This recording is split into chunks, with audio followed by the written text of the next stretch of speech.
semalam dah banyak kali dah minggu ni Teams dia kadang-kadang teacher terkeluar. Teacher, kalau korang tak dengar suara teacher tu maknanya Teams tu hang dan juga ataupun teacher terkeluar. Nanti korang mesej lah PM teacher saya tak dengar suara teacher terkeluar ke macam tu. Dan jangan buat tak tahu je, nanti jadi drag masa kan. Drag masa nak belajar, nak habis kelas lah apa kan. Okay, berapa orang ni? Berapa orang tadi mesej teacher cakap tak boleh masuk. 2 orang je. Okay, tak apalah. Teacher bagi salam dulu lah, kita start kelas. Okay, Assalamualaikum warahmatullahi wabarakatuh, selamat pagi. Okay, jom kita buka revision extra. Tapi ada lagi yang tak hantar sebenarnya. Ada lagi yang tak hantar tapi takkan teacher nak tunggu. Soalnya pada yang tak hantar lagi, tolong teacher dah discuss jawapan, dah bagi jawapan dah pun. Salinlah dan hantarlah pada teacher. Kalau tak hantar lagi tu, tak tahulah teacher kan. Okay, kat sini. Kalau keluar bagi tahu keluar Teams ni sekarang teacher shock sendiri. Dah panjang dah, pergi jauh dah. Lepas tu budak baru bagi tahu teacher tak keluar pun teacher. Tak bagi tahu. Ya. Mana window ni? Okey. Okey, kita terus pergi kat revision extra tu.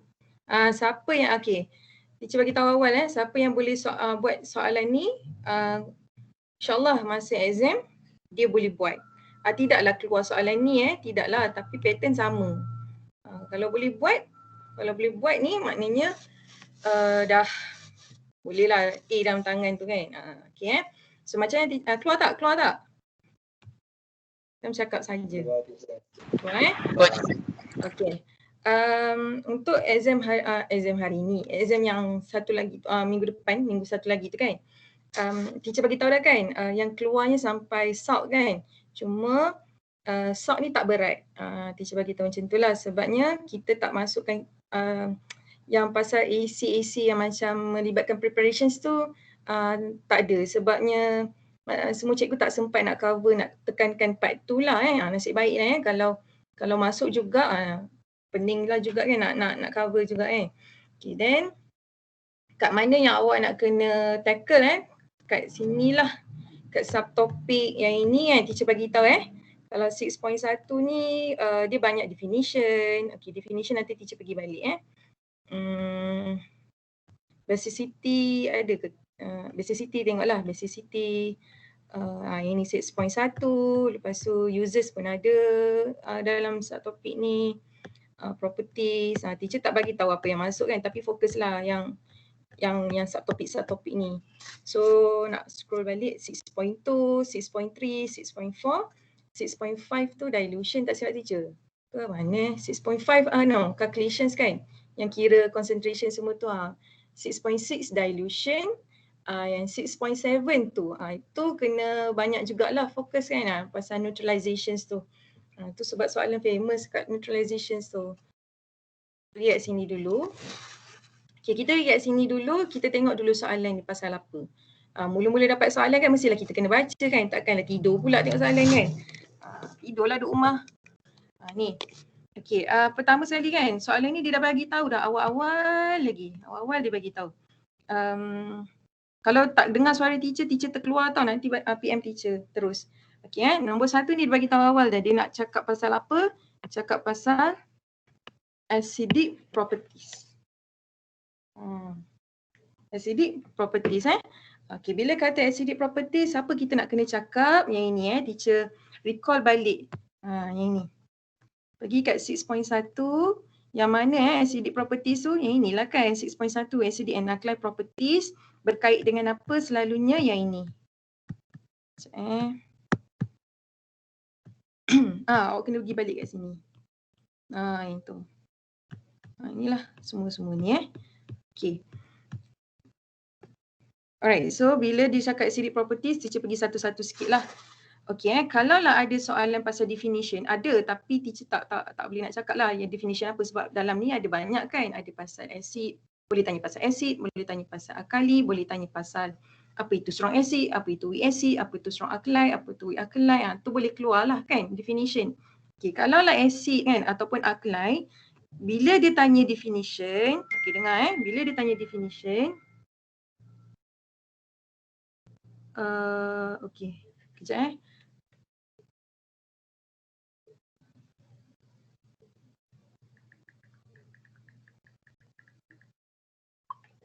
ada nak masuk je. Ada. Tak apalah. Okey. So kalau kata Teams ni kan dia perlukan internet yang stable kan. Kalau rasa lekat-lekat tu nanti tengok recording yang teacher ni lah Okey. So balik semula kat sini. Pupik aku ni. Ni kat sini acid. So nak cakap pasal apa ni, nak start dengan apa? Okay, kita kena start nak cakap definition acid tu mesti start dengan chemical substance, bahan kimia lah. Okey, andai kata awak dapat solid yang biasa keluarnya oxalic acid kan. Okey. Alright. So kalau teacher tanyalah dalam kelas kan, kalau teacher tanya dalam kelas kan, ini acid ke oxalic acid ni acid ke? Confirm mesti ada yang jawab. Yalah teacher, nama pun oxalic acid. Kenapa teacher tanya lagi kan? Banyak pula soalan teacher kan. Teacher kata tak lah, ni bukan acid. Ni bukan acid. Kenapa? Sebab dia dalam keadaan solid. Semua pelik kenapa pula kan? Okey. Kita balik semula kepada definition tu. Okay, definition acid dia cakap acid ni adalah bahan kimia yang ionized in water. Kena ionized in water and produce H+ ion. Kalau tak ada ion H+, kita tak boleh panggil dia acid lagi. Nak panggil apa yang ni? Chemical substance lah, bahan kimia. Tapi nak kategorikan dia ke dalam acid tu, tak boleh lagi. Sebab dia dalam keadaan solid. Bila dia ionize, okay, then kita check pH dia ataupun kita check dengan litmus paper, blue litmus paper tu kan. Okay, kita dapati berubah, ada perubahan. Okay, then kita boleh panggil dia acid. Bila dia ionize dalam air, hasilkan H+, barulah nama dia acid. Okay, okay, and then yang ini, bila nak pergi definition, jangan start dengan anything that ionize in water, anything cannot, tak boleh. Something that ionize in water, tak boleh. Ni chemistry kan, so startlah dengan chemical substance sebab kita tak tahu lagi chemical substance ni acid ke, alkali ke, apa benda kan. So kita start dengan chemical substance. Okay, chemical substance that ionize in water. Ada satu lagi word yang boleh guna, dissociate ni. Tapi janganlah teacher tak galakkanlah guna ni kalau you tak mahir untuk mengeja.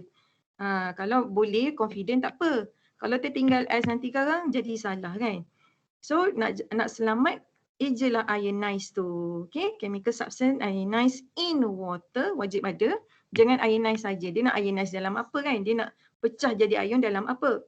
Okay, to produce hydrogen ions. Okay, tak ada S lah kan. To jumpa ni tak ada. Tak apalah tu kan, bukan BI pun. Okay, inilah dia chemical substance that ionize in water to produce hydrogen ions. Okay lah, betul lah tu. Okay. Next, apa nak kena tahu dalam subtopik ni? Contoh-contoh acid. Contoh-contoh acid ni. Try lah balik handout yang teacher bagi tu. Boleh kot, kan? Seterusnya, apa yang kita belajar dalam ni? Okay, basicity. Next, basicity. Teacher recall balik. Recall balik. Okay, basicity ni kita belajar tentang acid. Dan jangan keliru dengan perkataan basicity ni. Basicity ni bukannya base. Basicity ni merujuk kepada number of mole produced. Okay. Tengoklah balik pada definition dia. Ni, basicity. And then dalam syllabus kita hanya ada pasal acid sahaja. Sebab ada dalam reference book, basicity of alkali tu kan. So student pun tanya, teacher tak ajar pun form 5 lah. Teacher tak ajar pun alkali ni. Tengok ketak ni, ada SKP kan. Tak boleh lah. Acid sahaja basicity of acid. Benda yang tak masuk dalam syllabus jangan pandai-pandai nak pergi study pasal tu lah Okay, basicity ni bermaksud the number of hydrogen ions which can be produced by one molecule of acid. Inilah maksud basicity. Okay, apa maksud dia? Contoh awak ada nitric acid yang dalam keadaan solid ke kan? Boleh jadi kan? Okay. So nak masuk ke dalam, sebabkan kita nak jadikan dia dalam bentuk acid, kita kena ionize dalam air kan. So takkanlah molekul HNO2 ni ada satu ketul je. Kita belajar kan particles molekul ni, dalam satu-satu molekul ni saiz dia sangat besar, sangat kecil sampai kita tak nampak kan, tiny and discrete particles kan. So dia mesti ada bilion yang akan masuk molecule of nitric acid ni, ada berjuta-juta molecule of nitric acid ni akan ionize dalam air yang kita tak nampak. Okay, so bila apa yang maksud teacher nak cakap ni, setiap kali satu molekul yang masuk yang halus yang kita tak nampak tu, setiap kali satu molekul tu masuk akan menghasilkan H+, akan menghasilkan H+. So teacher kata dah molekul ni particles kan, particles ni kita tak nampak. So size dia sangat kecil dan dia melibatkan berjuta-juta particles yang masuk ke dalam water. So akan ada sebenarnya ada banyak sangat H+ yang terhasil daripada setiap molekul yang ionize dalam air itu. Okay, so kita nak classifykan macam mana basicity of acid ni ada 3 je. Satu, monoprotic. Mono ni bermaksud 1 mole. Okay, kedua, diprotic. Diprotic maksudnya 2 mole. Okay, nanti teacher bagi tahu baliklah tu mole apa. Okay, tri. Tri ni 3 mole. Tak ada tetra, penta, hexa, tak ada. Sampai triprotic sahaja. Okay, macam mana kita nak klasifikasikan asid tu sebagai mono dan ataupun tri, kita kena ionic equations dia tu. Ionic equations tu maknanya kita pecahkan dia molekul ni jadi ions. Contohnya HCl kan. Kenapa HCl ni kena duduk kat monoprotic? Okay, kita buatlah ni. Ionizekan dia jadi ion H+ dengan Cl-. And then kita balancekan. So since ni yang dah balance, tak kisahlah equations apa-apa pun, chemical equations ke, ionic equations ke, half equations ke, yang awak jumpa perkataan equation tu, kena balancekan lah. Okay, ni dah balance dah ni. So bila kita tengok dah balance ni, kita dapati hanya 1 mol sahaja yang keluar daripada molekul HCl ni. Okay, so nya bermaksud HCl ni ionize mengeluarkan 1 mole of H+ setiap kali dia ionize. So tengok balik kepada definition dia. Kalau soalan tanya what is the meaning of monoprotic acid? Okay, start dengan acid dah lah sebab kita tahu dia acid. Cuma tak tahu dia mono ke di ke tri kan. Tadi yang acid tadi tu kita tak tahu bahan tu acid ke tak sebab tu start dengan chemical substance. Sekarang kita tahu bahan ni acid. Cuma tak tahu dia mono ke di ke ataupun tri sebab tu kita start dengan acid. Tu kena hati-hati definitions kan. Okay, acid that ionize in water to produce 1 mole H+ ion per molecule. Untuk mono, di dengan tri ni kita kena ada jumlah mole yang dihasilkan, H+ yang dihasilkan dan juga per molecule tu wajib ada. Acid ni tak ada tak apa, per molecule tu wajib. Okay, sebabnya nak bagi tahu setiap molekul yang masuk dalam air tu, ionize dalam air tu mesti menghasilkan 1 mole. So kalau ada bilion-bilion molekul yang masuk, mestilah berbilion-bilion H+ yang akan terhasil kan. Okay, so ini adalah contoh-contoh untuk monoprotein. Okay, kita pergi ke ethanoic acid. Okay, kalau awak ingat lagi ethanoic acid ni dia adalah weak acid tapi dia kategori monoprotein. Sudah, peningnya banyaknya kan. Okay, so kadang-kadang student dia lupa, teacher dah bagi tahu sebelum ni. Ethanoic acid ni monoprotein. Lepas tu student kata, tapi dia banyak hidrogen teacher, takkanlah mono. Teacher kata monoprotein ni ada 1 mol je. Okay, buatlah dulu chemical equations dia. Sorry, ionic equations dia lah sebab kita nak pecah jadi ion kan. Okay, yang ionize ni hanya hujung ni je. Yang ini adalah formula dia, jangan usik. Dia bukan ion yang ionize So dia akan jadi gini. Tambah H+. Tu. Hujung ni sahaja yang akan keluar jadi ions H+. Ni kenapa teacher buat gini? Siapa tahu teacher buat simbol tu kenapa? Siapa tahu? Reversible sign tu kenapa? Sebab dia boleh tukar. Berbalik. Ke? Dia boleh tukar balik. Betul dah tu, almost there. Betul lah ni, dia ni bila dia ionize, dia boleh jadi balik ni molekul ni. Sebab apa? Sign ni hanya untuk weak acid sahaja. Weak acid ni kan dia bukannya completely ionized kan, dia partially kan. So sebab tu ada sign ni. Tengok balik video teacher ada dalam strength of acid and alkali. Okay, inilah sebab apalah ethanoic acid ni dia dikategorikan sebagai monoprotic sebab dia menghasilkan satu saja mole bila dia ionize. Okay, pergi kat diprotic. Diprotic contoh dia memang selalunya sulfuric acid. Yang kedua yang ni kan, kita dah jumpa dah kan masa kat salt tu carbonic acid kan, H2CO3 pun diprotic acid juga. Sekejap ada nombor pejabat call kejap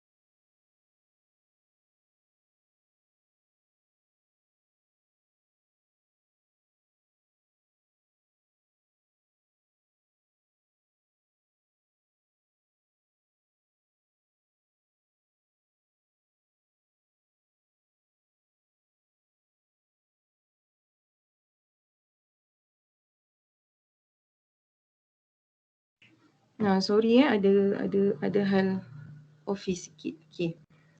Alright, ni seterusnya inilah diprotic, okay, macam triprotic kan. Okay, dalam buku teks dia bagi satu rasanya. Phosphoric acid memang contoh yang terbaik lah kalau dia tanya bagi satu contoh triprotic acid.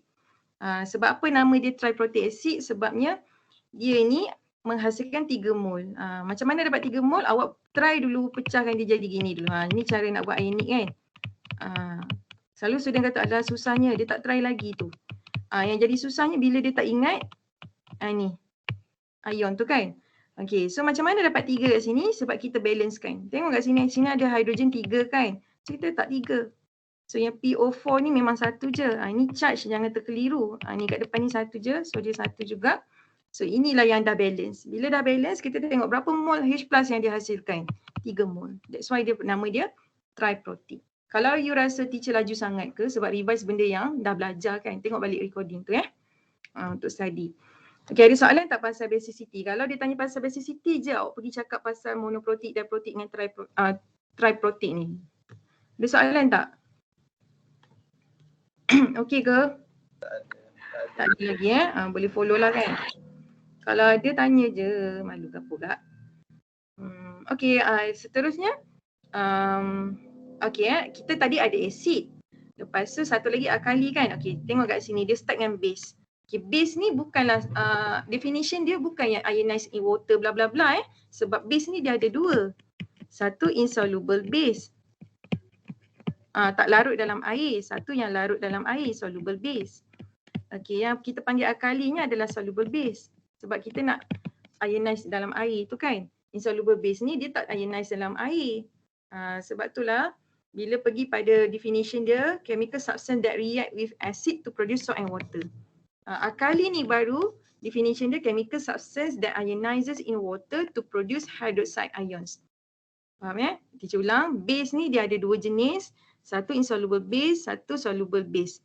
Insoluble base nama dia memang panggil insoluble base sahaja. Dia tak larut dalam air. Okay, bila lah soalan tanya definition base tu adalah chemical substance that react with acid to produce salt and water. Neutralization lah tu. Okay, apa-apa base kalau react dengan acid, tak kisahlah insoluble ke, soluble base ke, dia react saja dengan acid, dia mesti menghasilkan salt dengan water. Neutralization.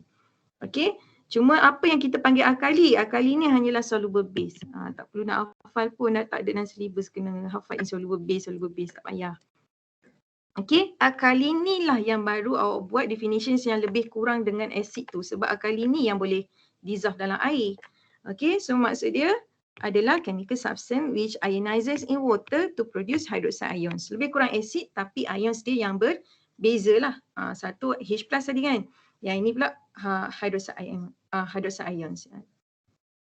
Okay, so yang ini boleh tengok kat users lah. Tak boleh nak bagi tahu lah users apa kan. Tengok adalah soalan users tu. Ada lagi users kat bawah-bawah ni kan. Okay ni. Baru nak pergi satu ni kan. Baru nak pergi satu ni. Saja je nak tolonglah, bantulah. Ingatkan balik yang dah dilupai. Okay, bila keluar soalan properties, confirm ada soalan gini-gini kan. Okay. Rockers teacher hari ni. Semalam pun rockers juga. Serak. Okay, role of water. Okay, teacher bagi tahu tadi kan acid dengan alkali ni dia boleh menghasilkan reactions apabila ada dalam air. Okay, bila macam ni ada 3 keadaan yang soalan boleh bagi ke awak. Melibatkan properties lah, acidic ke alkali tu suka hati dia nak tanya apa kan. So keadaan yang dia akan bagi, keadaan yang ada air. Okay, satu, obviously no water ataupun absence of water. Satu lagi, kalau dia tak nak letak water, kalau dia tak kata no water, dia letak ni, organic solvent. Okay. So yang mana yang tak memberi reactions 2 dan 3 ni. No change. Yang bagi reactions yang dalam water. Sebab apa? Kita tengok sini balik. Okay, teacher bagi contoh ni. Kalau yang ini tips SPM ni, dia bagi 2 keadaan. Satu ada air, satu tak ada air. Ni ada air, ni tak ada air. Okay. Awal-awal dia bagi dry solid oxalic acid. Dry tu kita tahu kering lah. Solid pun kita tahu lah dia dalam keadaan solid kan. Okay, kita ionize kan, kita tambah water dalam oxalic acid tu ataupun oxalic acid tu kita masukkan dia ke dalam air. Apa yang akan berlaku? Awak nak cerita pasal apa kalau dia masuk dalam air? Pertamanya kena bagi tahu. Oxalic acid ionized in water, satu markah. Okay, apa yang berlaku bila dia ionized in water? So, they are free moving H plus ions. H plus ion sebab acid kan. Okay, then apa yang jadi? Okay, dia akan menunjukkan show the acidic properties. Itulah yang kena hafal step nak jawab tu. Bukan hafal lah, fahamkan lah. Okay, solid oxalic acid kalau tak ada air, tak letak apa-apa, apa yang akan jadi? Okay, does not ionize, satu markah. Ni yang ada lebih sikit point dia iaitu no free moving H plus ion, sama lah lebih kurang kat atas tu kan, tapi yang ni ada ions. Ni no free moving ion sebab dia tak ionize. Okay, then apa lagi nak cakap? Exist as neutral molecule. Wajib bagi tahu dalam soalan, dalam jawapan awak tu lah. So apa yang berlaku kalau dia tak ada H plus ion semua tu? Cannot show acidic properties. So kalau dia kata buktikan, cakaplah pakailah blue litmus paper tu. Kalau yang ini no change. Yang ini biru berubah kepada merah. Kita kena cakap apa? Moist blue litmus paper. Kena pakai yang lembab lah baru dia menunjukkan hasil. Okey, pergi kat ini pula hydroxide. Benda yang sama. Cuma teacher kata dah hari tu masa ajar bab ni tukar kepada hydroxide. Salah kat situ. Okay, benda yang sama, ada air, ionized, adalah free moving hydroxide ions and then can show the alkaline properties. Okay. Kalau dah without water, does not ionize. Okay, apa lagi nak cakap? No free moving hydroxide ions. Siapa Gilang Kawi tu? Bunyi bising. Okay, and then lagi satu, exist as neutral molecules. Ini kena ada. Takut pelajar lupa kan nak cakap pasal neutral molecule. Bising sikit ada construction, ada kapal terbang, meriah sini. Okay, so cannot show alkaline properties. Itu dia. Ini kalau keadaan dia bagi water dengan tak ada air kan. Ada satu lagi keadaan dia bagi dalam organic solvent. Siapa ingat contoh-contoh organic solvent yang teacher pernah bagi tahu? Siapa ingat?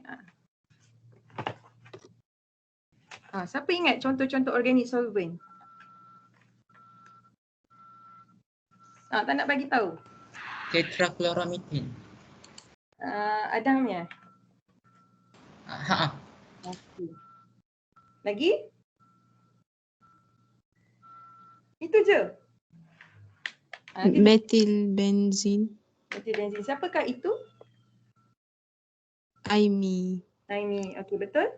Ada lagi tak? Ether. Betul. Ami ke tu? Riza. Riza. Suara lebih kurang. Tapi kalau macam kat Google Meet dia keluar nama yang jawab tau. Kalau yang kat Teams ni, sudah. Nanti bagi tahu nama siapa jawab tu bagi tahu nama. Nanti salah nanti bagi point. Okey. Ada lagi satu kurang. Ada lagi satu. Tak ada ingat? Tak ada yang ingat? Tak ada yang ingat? Propanon. Siapa tu? Aimi. Okey, betul. Propanon, yes. Tengok kat sini. Okay, teacher nak bagi tahu dulu Organic solvent selalu ditanya tau. Dia tanya apa dalam structure? Dia tanya apa? Suggest organic solvent that can be used. Ataupun kat atas tu dia bagi contohnya organic solvent, contohnya propanon. Okay, and then dia akan cakap, kadang-kadang soalan boleh keluar. Suggest another substance, another organic solvent that can be used selain daripada propanon. So you kena ada option untuk jawab selain propanon tu. So that's why teacher nak minta awak ingatlah organic solvent ni yang hanya diterima dalam skema. Okay, kita tengok apa yang diterima dalam skema jawapan. Okay, propanon yes. Methyl benzene yes. Alkohol salah. Yang ni dulu je. Sekarang tak jumpa dah. Tak boleh dah Ether. Okay. Tadi Adham bagi tahu tetrachloromethyl. Kenapa teacher kata tak boleh guna contoh ni? Dia memang organic solvent. Betul dia organic solvent. Tapi dalam SPM salah. Penalti ni. Kenapa? Ada yang boleh bagi tahu sebab tak?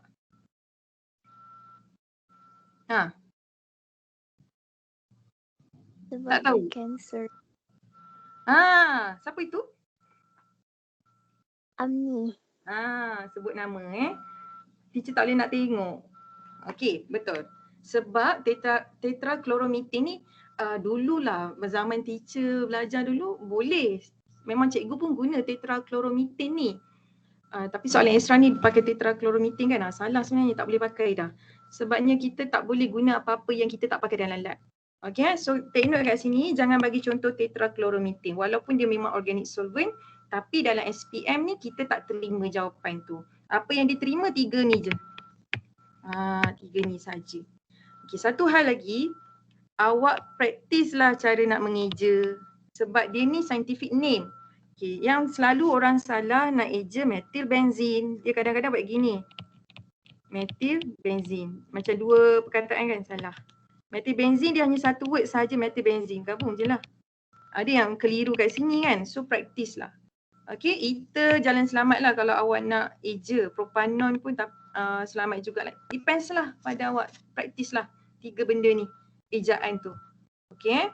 Alright. So kalau dia bagi organic solvent pun tak boleh. So point-point dia sama macam tak ada air tadi. Tak boleh ionize, no free moving ions, hydroxide ataupun H+, bergantung pada substance tu lah. And then as molecule, benda yang sama. Keadaan je yang berbeza kan. Satu tak ada air, satu organic solvent Okay. So yang contoh ni pula, okay, kadang-kadang soalan tak cakap pun no water. Kadang-kadang soalan pakai perkataan glacial. So glacial ni ice-like structure. Dia lebih kurang dengan keadaan dry. Dia tak ada pun ions yang boleh bergerak. Dia ice-like structure. Macam structure ice kan, dia static. Okay, kalau you jumpalah glacial ni, dia selalu akan bagi test tube kan. So dia akan cakap lah, sini ada glacial. Sini ada H2O. Sini ada organic solvent. Yang mana yang bagi? Contohlah kadang-kadang macam tu. So glacial ni tak bagi apa-apa perubahan juga sebab sifat dia, behavior dia macam dry juga So pegang pada ni lah, water mesti ada. Kalau jumpa perkataan glacial ataupun dry ni obvious lah kering kan. Itu dalam keadaan yang kering dan tak boleh nak tunjukkan apa-apa properties. Okay, itulah. Okay, then yang ini teacher buat lagi table lah kan, bagi contoh andai kata yang keluar tu hydrogen chloride gas. So apa yang jadi kalau dia ionized in water, apa yang akan jadi kalau dia dalam organic solvent? Atau no water Ini tambahlah juga, ni ni. Mana ether? Boleh juga Alright. Okay, so inilah poin-poin yang awak kena tulis. Okay, kalau dia kata ionized in water, apa nak cakap? Inilah poin-poin yang awak nak kena tulis. Tapi kalau dia bagi satu keadaan, ada metal dengan metal carbonate, macam mana kita nak tahu? Okay, kalau dia letak metal kan, macam mana kita nak tahu properties tu ada ke tak ada? Kita tengok sini kejap. Kenapa metal ni, react dengan reactive metal lah kan? Dah belajar kan chemical properties. React dengan acid dia hasilkan apa agak-agak? Kena ingat dah ni. Reactive metal react dengan acid dia hasilkan apa? Apa produk dia? Tak ingat tak? Apa dia? Hidrogen apa? Hydrogen gas. Siapa tu? Nasri? Okay. Hydrogen gas je ke? Salt. Salt and hydrogen gas. Yang ini macam mana Nasri tahu? Hafal. Saya kata kan dalam chemical properties 6 point berapa tu, 6.4 kan ada reaction ni. Okay. So yang ini pun boleh keluar dalam soalan properties. Maksudnya satu ada air, satu tak ada air ataupun organic solvent. Apa akan jadi? Okay, acid dengan metal ni hanya akan bertindak balas sekiranya acid ni ionized. Contohnya HCl kan. Sebab contoh zinc reactive metal ni dia nak combine dengan Cl ni untuk hasilkan salt. So diperlukan ions yang bergerak. So H+ ni akan form hydrogen gas. Kalau like HCl ni duduk dalam organic solvent, HCl tu tak ionized jadi ions pun zinc nak react dengan siapa? Dua-dua krik-krik kan. So no change lah kalau dia dalam organic solvent ataupun kering. Sebab dia tak ada ions yang dia nak combine jadi salt. Sama juga dengan metal carbonate. Acid react dengan metal carbonate. Siapa tahu produk dia? Siapa ingat produk apa yang hasil kalau acid react dengan metal carbonate? Carbon. Betul-betul? Apa tu? Carbon? Sorry, apa dia semula? Carbon dioxide dengan salt. Salt. Tu Ami ke Eriza? Amni. Okey. Itu je ke? Ada lagi satu produk iaitu water. Metal carbonate dia ada tiga produk. Salt, water tambah carbon dioxide. Betul lah dia ada carbon dioxide. Tapi reactions ni hanya akan jadi sekiranya asid ni ionize jadi ion. Sebab apa? Sebab metal carbonate ni dia nak combine dengan Cl ni untuk hasilkan salt. Kalau tak ada ions yang pecah daripada asid, macam mana dia nak hasilkan produk? So no reactions, no change. Okay, ini contoh soalan yang teacher pernah bagi dah. Ini soalan ni. Famous soalan ni. Famous. Kalau you nak tahu reaction tu berlaku ke tak, kalau ada bubble-bubble tu maknanya ada gas lah tu, production of gas. Maknanya pelarut ni adalah water. Kalau ni macam krik-krik tak ada apa, kan? So ini mesti organic solvent. Tu cara nak buat. Tengok baliklah soalan yang teacher bagi tu. Kan? Okay, kita pergi kat sini. Allah, jauh perjalanan. Baru nak pergi sini. Sekejap je ni. Okay, satu soalan ni. Okay, tengok kat sini lah. Yang ini, nombor 1, terang-terang dia kata ada air. Okay, dan yang ini tak boleh guna Yang ni silap ni. Rasa soalan lama kot. Tukarlah pada organic solvent yang lain. Tak boleh guna dah. Okay, bila dah ni kita tahulah ni kan. Kalau teacher letak metilbenzin, ni organic solvent lah. Organic solvent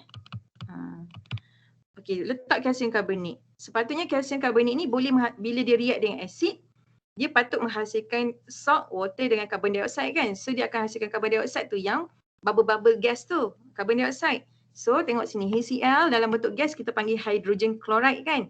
Okay, masuk dalam air, dia ionize, dia jadi hydrochloric acid.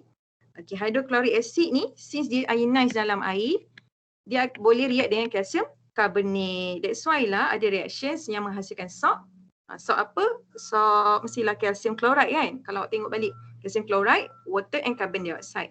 That's why ada bubble ni. Bubble ni carbon dioxide lah ni. Okay, ni. Observation dia bagi siap-siap dah. Colourless gas bubble. Maknanya CO2 lah tu. And then apa yang berlaku lagi, boleh test lagi. Apa yang ada kat sini, mestilah acidic solution. Sebab HCl dah ionize. So dia boleh menukarkan moist blue litmus paper kepada merah. Okay, kalau lah soalan lain, kadang-kadang dia yang minta jawab kita jawab observations ni, apa observation untuk reaction ni. Awak kena tahu, salt, acid react dengan kalsium karbonat akan menghasilkan carbon dioxide. So dalam jawapan tu awak akan cakap lah, a colourless gas bubble release. So macam mana nak test for carbon dioxide? Pakai lime water. Kalau ingat lagi. Ada pasal chemical, pasal gas test tu, nanti teacher tunjuk lah. Okay then, ini pula organic solvent, HCl masuk, dia tak boleh ionize apa-apa, so dia tak jadi apa-apa reactions lah. That's why no gas bubble sebab carbon dioxide tak boleh nak keluar. Tak ada reactions kan. So ni, blue litmus paper tu, moist blue litmus paper remain unchanged. Tak ada apa-apa lah tu. Okay, so pergi kat sini. Siapa yang salah tolong betulkan skema jawapan, jawapan awak yang hantar kat teacher tu. Atau yang tak siap lagi, tolong salin. Okay, name. Bila kata name, apakah ions yang menyebabkan perubahan warna blue litmus paper dengan red tu? Ion apa? Hydrogen ion. Yes, tapi boleh tak teacher buat gini?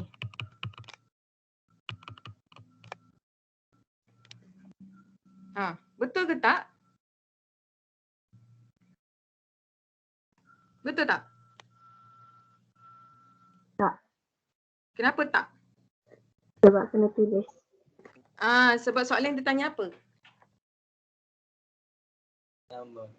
Nama, betul. Name the ion. Name the ions. Tadi Aimi dengan Anasri kan? Okay, salah lagi. Kalau soalan tanya suggest, baru boleh nak buat nama ke, nak buat chemical formula ke, H+ boleh, hydrogen ion aja boleh. Kalau dia kata nyatakan, boleh. Tapi ni dia tanya namakan. Namakan tulislah hydrogen ion. Itu jawapan dia. Okay, then why there are no gas bubble bla bla bla bla. Kenapa eksperimen 2 ni tak menghasilkan apa-apa reactions? Okay, nak buat point apa? Point yang ini. Sebiji macam ni. Yang tak ada tu, yang dalam organic solvent tu lah yang ni. Ini. Macam mana nak cakap? Cakaplah kat sini. Tadi apa dia pakai? HCl. does not ionize in water. Okay, apa lagi point dia cakap kat sini? Selepas does not ionize ni, kat sini. Ni point pertama. Okay, yang kedua, cakap pasal ada free moving ion ke tak ada kan? Okay, ni. Cakaplah.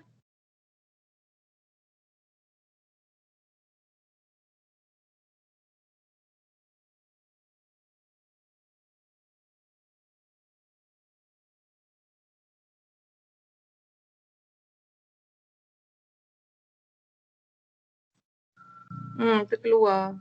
Tak sukalah Teams ni. Boleh tak cakap ni? Tak suka Teams. Mengganggu proses pembelajaran saya. Tak keluar lagi tak? Okay. Okay, yang ini. Patah balik, ingat balik ni. Does not ionize in water, satu markah. Lepas tu, ACl, sorry. Nak cakap no free moving ions kan? No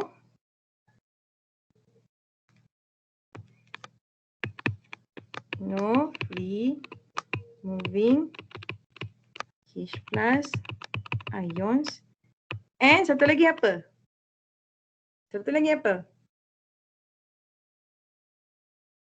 No free moving H plus ion and apa?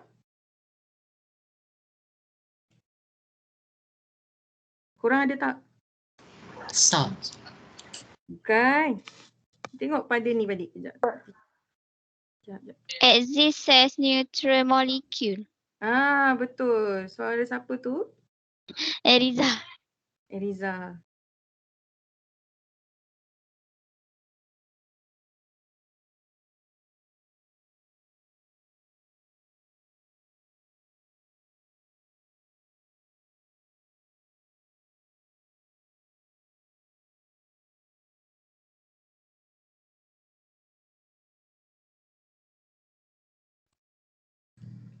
Kenapa ya?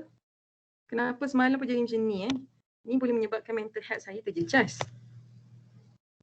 Sekejap. Korang bertabahlah.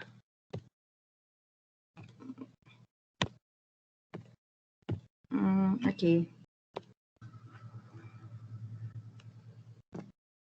Okay, and exists as molecule. Okay, so acidic properties cannot be shown ataupun cannot show the acidic properties pun boleh. Tu markah. Okay salin. Siapa yang salah jawapan tu salin lah. Okay then next. Okay B. Okay B ni pula. B ni pasal pH value. Okay. Awak dengar je apa yang teacher bagi tahu ni, jangan rasa stres pula nak discuss jawapan. Okay, ni sekarang ni keadaan ni dia bagi tahu pasal pH value. Dua-dua adalah monoprotic acid. Dua-dua monoprotic acid. Okay, ada sebab tu dia bagi tahu kan, mesti dia suggest kan. Okay, then molarity sama, concentration dia sama. Tapi yang membezakan dia adalah pH value. Satu hydrochloric acid dia bagi tahu. pH value dia 1. Satu lagi 4. Awak rasa ni pasal apa? Dia nak kaitkan dengan apa?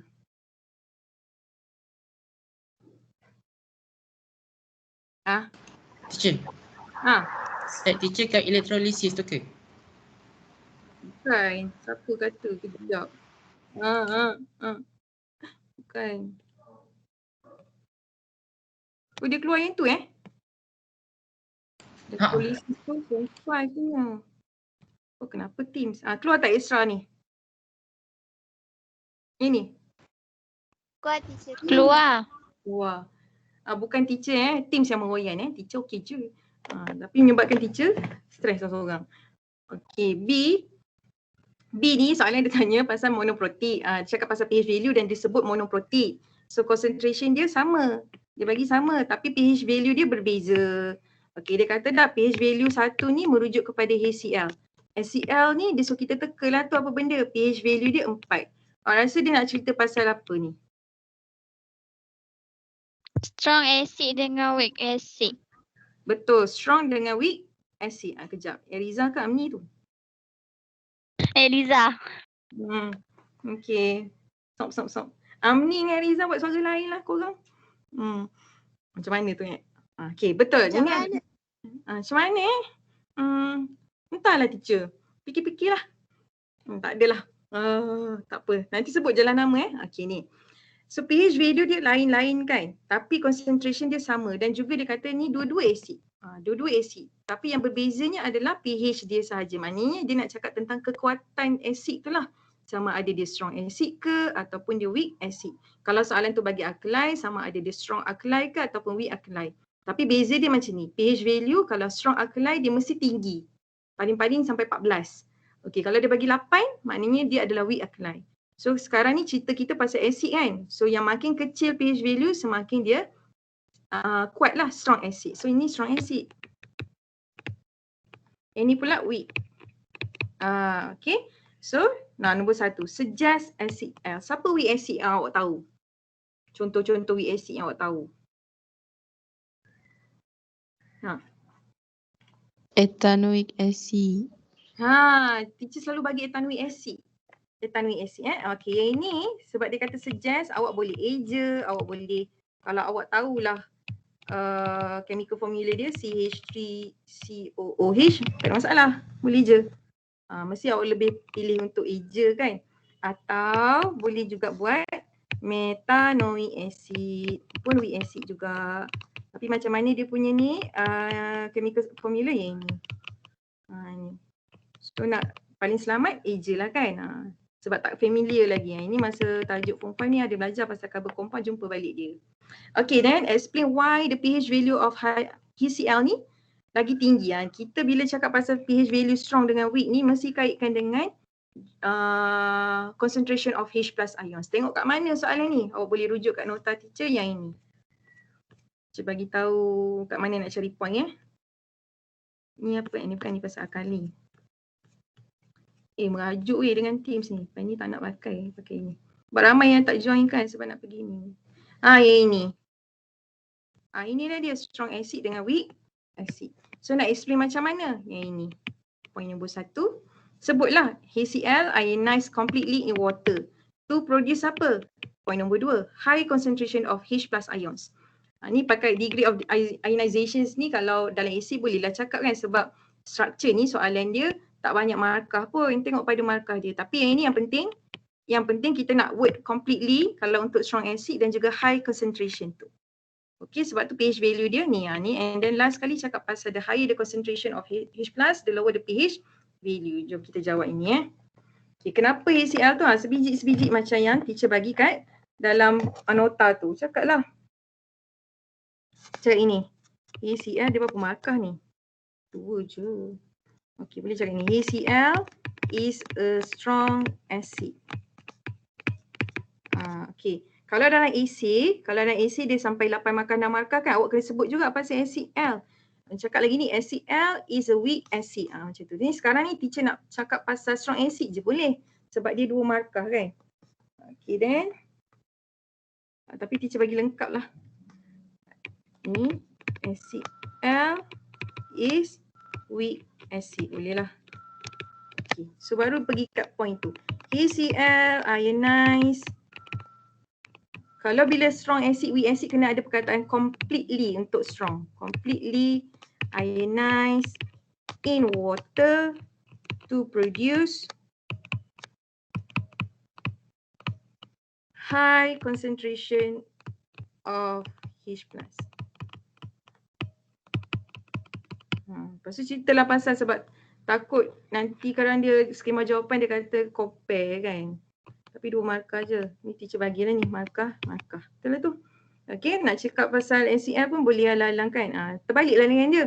HCl ionized partially, separa, in water to produce low concentration of H plus ions. Okay lah. Itu je lah. Faham tak yang ni? Pasal pH ni. Faham teacher. Ni tengoklah pada nota teacher. Kat situ. Okay then. Seterusnya. Okay next C. Teacher bagi skema ni.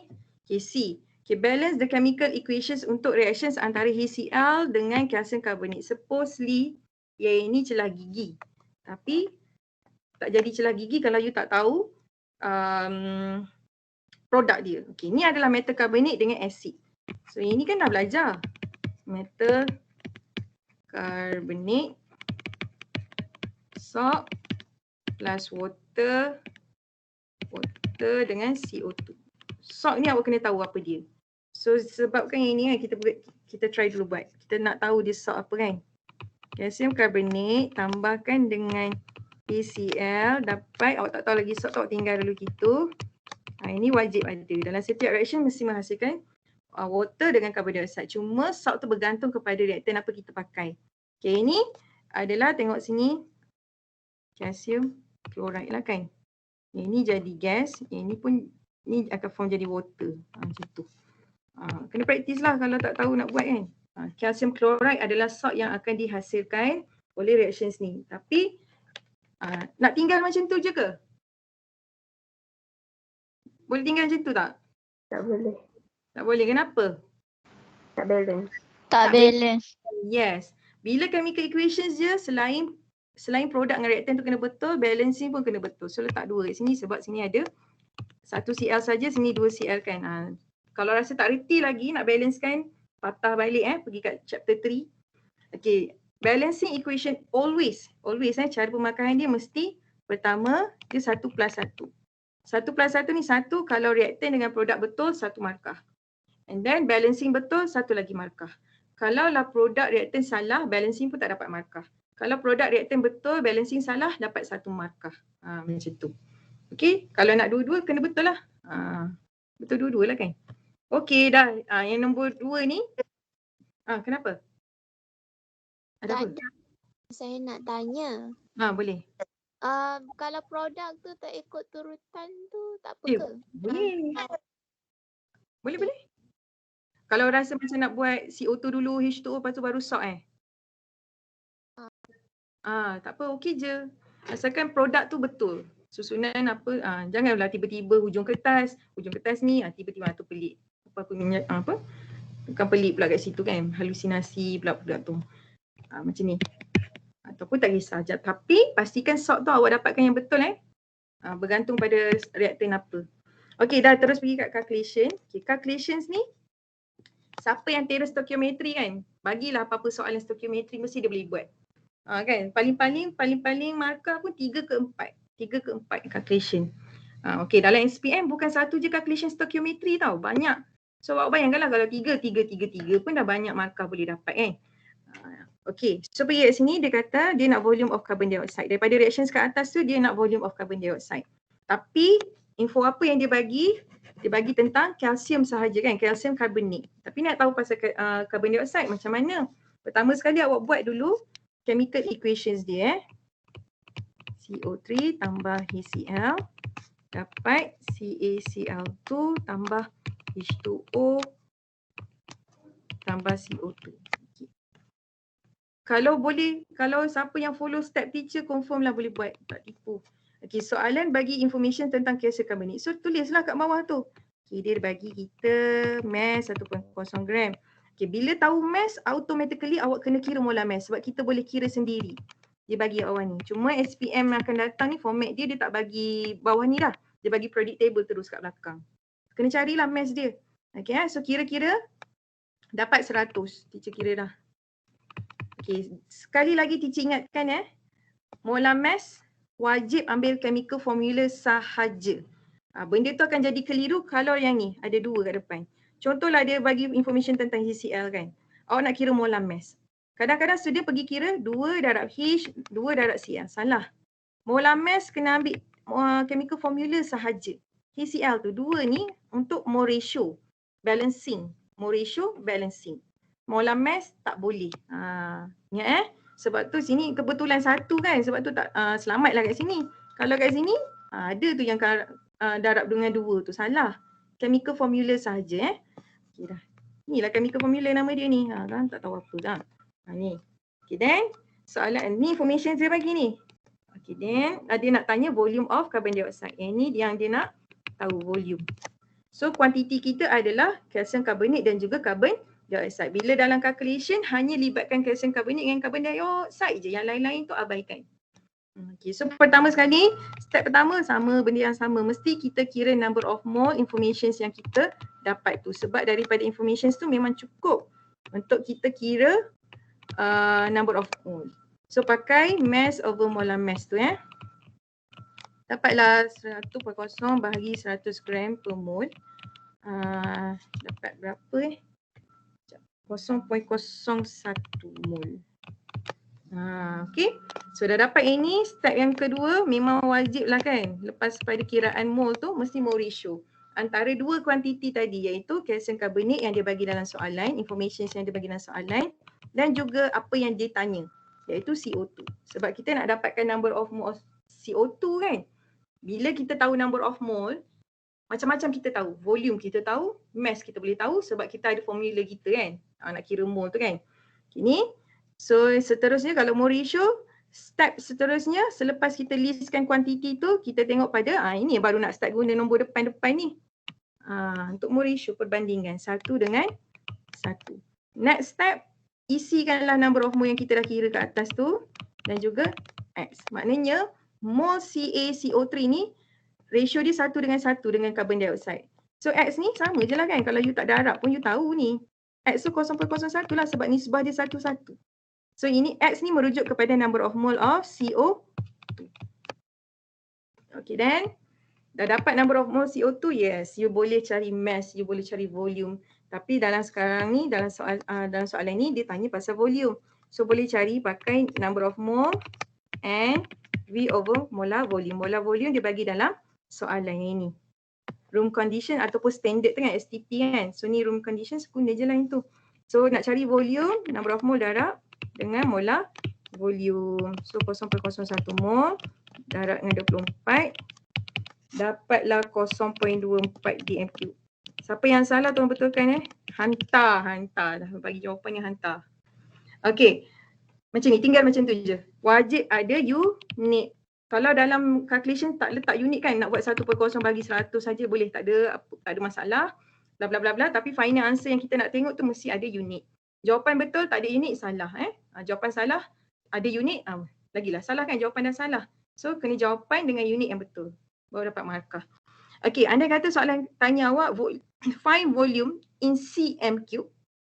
Jangan gelabah lagi, kira macam biasa sampai dapat dm cube.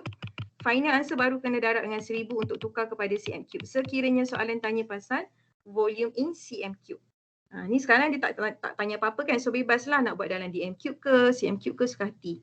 Kalau dm cube tinggal je macam tu kan, tak payah banyak kerja. Kalau tanya cm cube, dapatkan dulu volume dia and then baru darab dengan 1000. Tukar unit dia Okey, nombor 2 pula. Nak habis dah ni.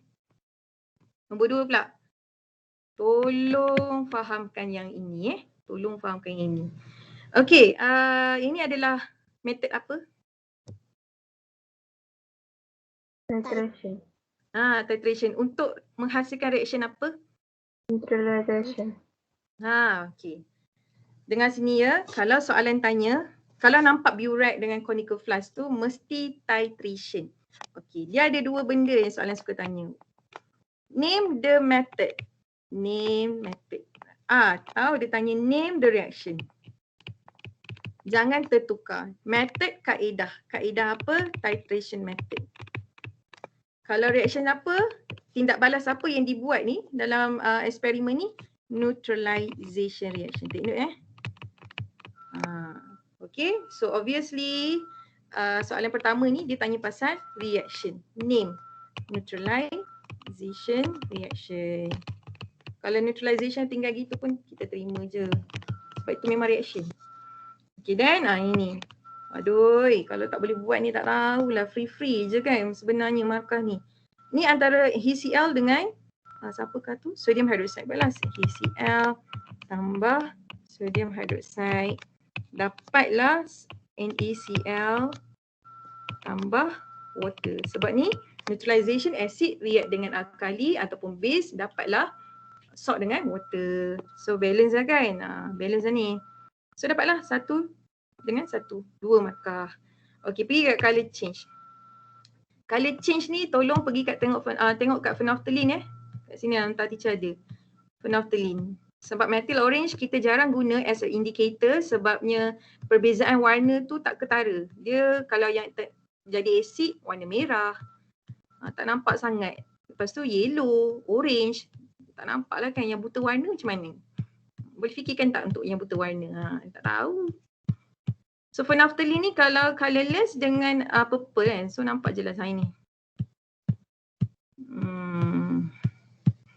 Yes, ini. Inilah. Okay. So phenolphthalein kita tahu acid. Kita tahu, teacher je ke tahu, awak tahu tak? Acid dengan alkaline ni warna asal solution tu adalah colourless dengan colourless. Okay, so sebab tu kita perlukan indicator untuk kita tahu bila mana berlakunya neutralization tu, pH 7 tu berlaku masa mana. Kalau tak ada phenolphthalein ni awak shot sendirilah, awak campur sampai sudah kan, tak tahu mana neutralization tu, mana bila nak dapat produk yang neutral, tak tahu kan. Okay, so kita methyl orange ni jarang-jarang kita guna sebabnya perbezaan warna dia tak ketara sangat. Banyak isu nanti kan. Tak jumpa lah, tak tahulah, salahkan indicator lah. So kita pakai phenolphthalein. So phenolphthalein, kalaulah dalam conical flask tu, dengar masa exam kan. Kalau dalam conical flask tu adalah acid. Kalau acid kat dalam conical flask maknanya dalam biorite tu adalah alkali. Okay. So kita titiskan phenolphthalein. Okay, dia akan jadi warna colourless, tak berubah. Sudah, macam mana nak tahu neutralization tu berlaku? Okay, awak campurkan alkali ni.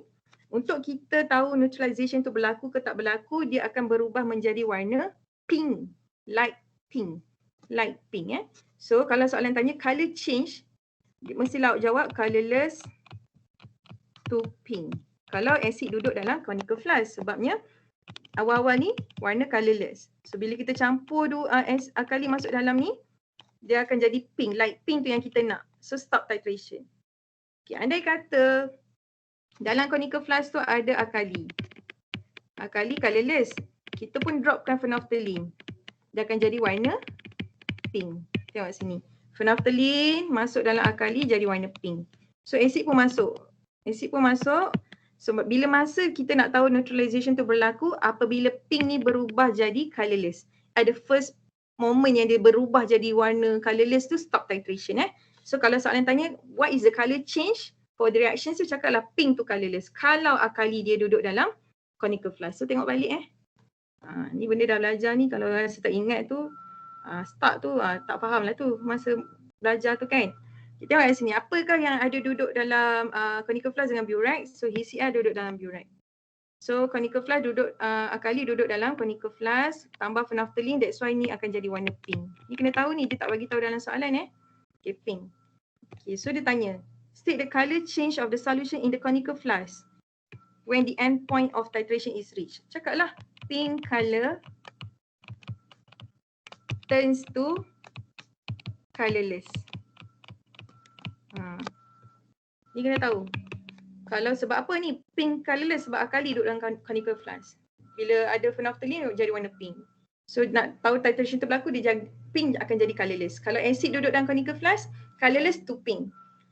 Okay So kalau soalan kalau student dia jawab ini, turn to colourless. Salah. Sebab dia tak menunjukkan perubahan dari apa ke apa, ni salah. Kena bagi tahu dari apa ke apa. Sebut warna asal dan warna yang dia berubah tu. Okay, tu cara jawab dia lah. And then yang ni pula, ini pula V. Okay, dalam neutralization reactions dia ada satu formula yang kita boleh guna. Apakah dia?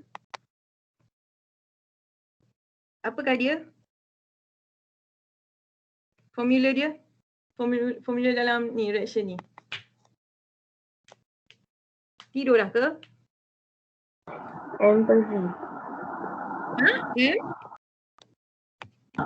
MA per Siapa tu? I. Ni. Kalau neutralization dia ada satu formula iaitu MAVA MBVB equal to A over B. Kalau dilution M1V1 M2V2. Check balik nanti teacher bagi seminggu revise. So you tengoklah video ni and then you buat revision tu.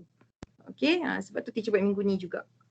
MAVA MBVB equal to A over B adalah untuk neutralization. Tapi formula ni hanya boleh digunakan sekiranya information yang dia bagi tu lengkap.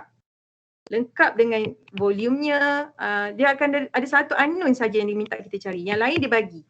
Andai kata tak cukup lah andai kata macam VA tak bagi pun, MB tak bagi pun, VB tak bagi pun, tiba-tiba dia bagi mass je. Teacher kata kalau neutralization kena pakai formula ni. Tak juga.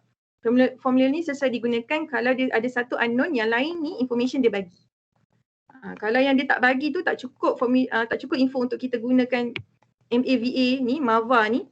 Soalnya kita kena pakai stoichiometry. Berbalik pada basic calculation iaitu stoichiometry. Okay, so tengok kat sini. Adakah cukup? Pergi dulu buat ni.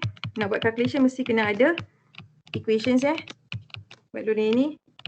Kalau siapa yang tak dapat tu, nanti tengok balik recording. Rajin ke tengok balik tu. Kalau tak dapat ambil jawapan ni. Okay, so cukup tak information yang dia bagi? Kena check dari atas lah. Kita nak MAVA, dia nak tanya kita apa? Acid kan? So letak kat bawah acid ni. Okay, acid ni listkan information. MA tak tahu. VA dia kena bagi. Kalau MA dah jadi unknown, benda-benda lain kena bagi. Kalau tak boleh nak guna formula ni. Okay, so VA dia bagi tak? Volume of acid. Tak lagi Mana? Oh ni dia bagilah. 20. Okay, 20. Okay, MBVB tengok kat B tu merujuk kepada base lah kali ni. 25. Mana dia punya ni? Okay, hydroxide punya molarity kan 0.1 dengan 25 cm3 ni volume. So cukup information kita.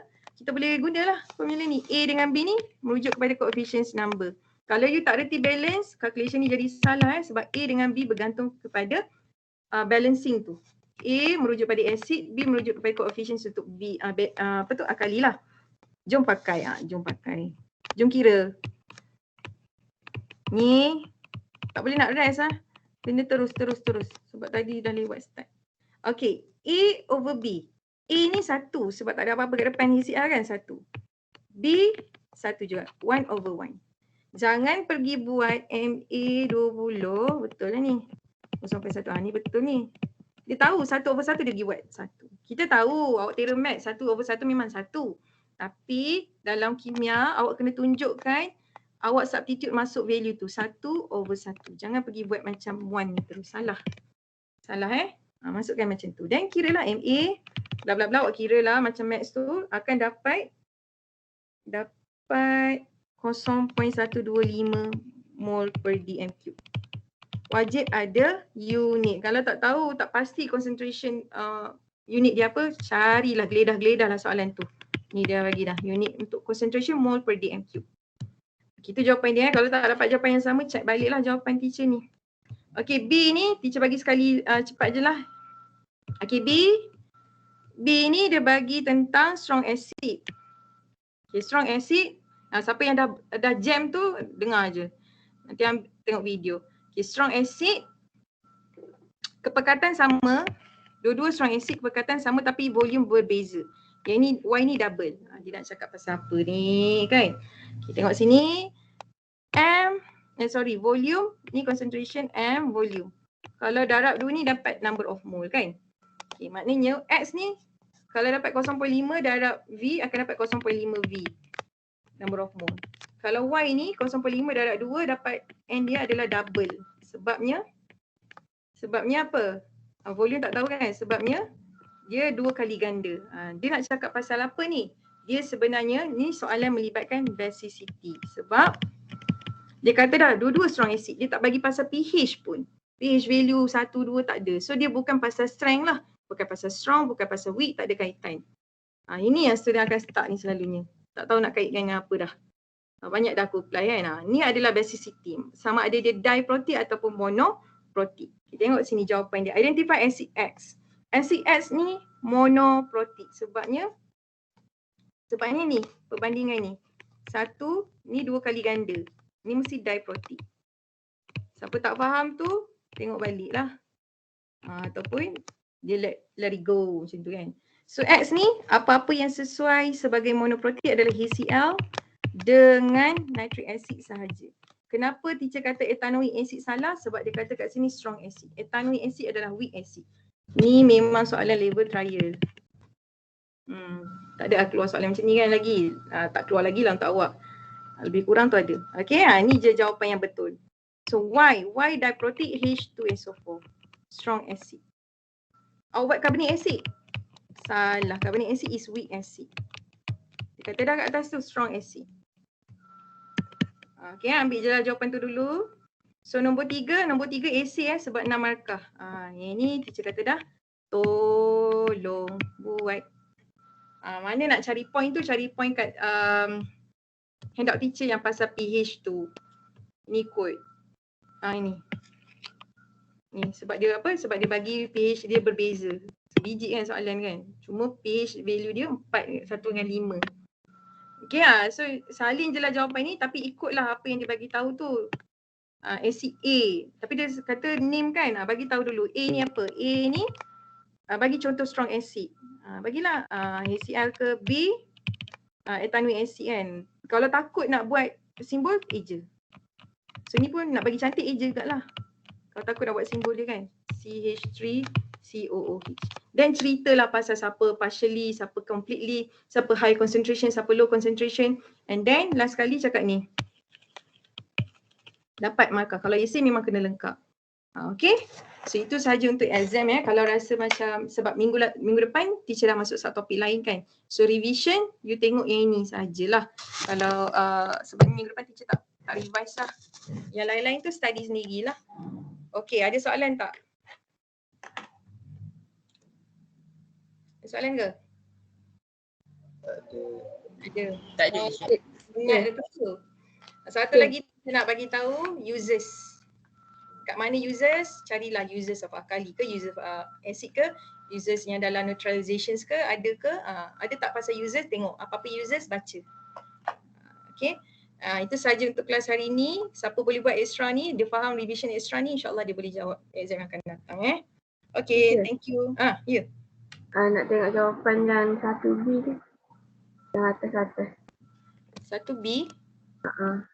Ambil gambar. Tempat. Yang mana? Satu, jajak. 1B dulu. Yang ayat tu. Ni? Tu. Ataupun boleh tengok kat dalam Dah. lah. Okay. Kalau tak ada apa-apa, kalau tak ada apa-apa itu sahaja kelas hari ini. Thank you. Assalamualaikum. Nanti teacher upload video ni kat ni, nanti teacher share link. Okay. Itu je lah. Bye-bye. Okay. Thank you, teacher. Okay. Thank you, teacher. Sama.